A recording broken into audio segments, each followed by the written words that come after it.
Aujourd'hui, on va parler de diriger. Pour explorer cette question, on a choisi de croiser des regards qui sont différents et complémentaires. Le monde de l'entreprise, le monde du sport de haut niveau et de la création artistique.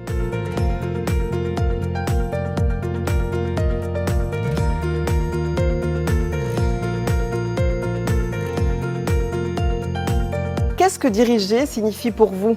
On ne peut pas diriger si les autres n'adhèrent pas à ton projet. Donc diriger pour moi, c'est regarder dans le même sens. Pour moi, on ne naît pas dirigeant. On devient dirigeant, on devient leader. Quand on a l'humilité, on va dire, de capitaliser sur chacune de ces petites expériences, c'est pour ça que j'ai parlé de parcours, de chemin. Et pour moi, c'est ça, diriger. Pour moi, c'est je t'accompagne avec tes forces, tes faiblesses. Et même si tu n'arrives pas en même temps qu'une autre personne, tant que sur le chemin, tu peux ajouter de la valeur donc, à l'action collective, on est tous gagnants-gagnants.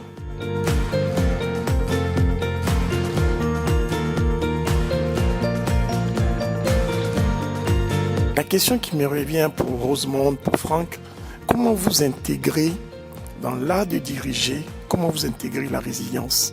Surtout dans notre monde ici. Le problème qu'on a souvent, c'est qu'on voit une porte fermée et on veut trouver forcément la solution pour ouvrir cette porte. Alors que la porte, il y a une porte juste à côté qui est ouverte. Mais on ne tourne pas la tête. Cette porte est fermée, je vais ouvrir cette porte-là. Mais je fais comment pour l'ouvrir? Et puis là, je m'acharne à chercher à ouvrir cette porte. Il y a une porte ouverte juste à côté.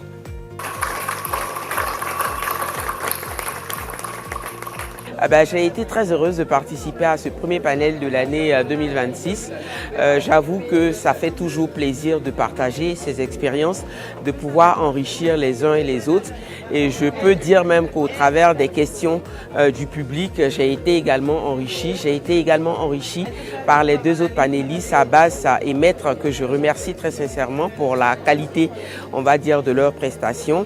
J'avoue avoir été très enrichi ce soir. Je pense que nous avons échangé de façon très sincère, c'est ce qui m'a le plus marqué. C'est la sincérité des propos, la sincérité de chacun de nous. Et puis on a eu quand même un public qui était quand même très intéressé, très intéressant parce qu'il y a eu quand même une écoute extrêmement importante. On a découvert des gens qui ont su dire et qui ont su échanger avec les panélistes dans les différents propos et dans leurs différentes problématiques. Je venais un peu craintif, faut le dire, et je repars extrêmement enrichi des expériences des uns et des autres. Voilà. Merci à Stéphanie. Déjà, il faut savoir que comment j'ai connu cet événement-là, je scrollais sur Instagram et j'ai vu l'affiche qui était par là. Je me suis dit pourquoi pas venir participer à cet événement-là. Et vraiment, j'ai fait le bon choix de venir ici car j'ai beaucoup appris des panélistes qui ont raconté leur histoire, leur expérience. J'ai eu aussi à poser mes questions. Et bien évidemment, j'ai eu des réponses à mes questions. Et vraiment, j'ai été très satisfaite de cette conférence parce que j'ai beaucoup appris. Nous venons de finir cette nouvelle édition de Parlez-moi de vous, donc organisée par notre chère sœur Stéphanie Chibanda.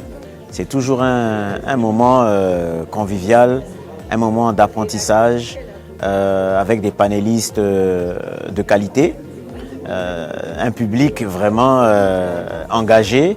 Et ça fait toujours plaisir de pouvoir partager notre expérience, aider les autres à mieux comprendre l'environnement dans lequel ils vivent, trouver peut-être des solutions aux problèmes qu'ils se posent au quotidien dans leur travail. Donc vraiment, c'était vraiment une très belle expérience. Et on attend impatiemment la prochaine édition.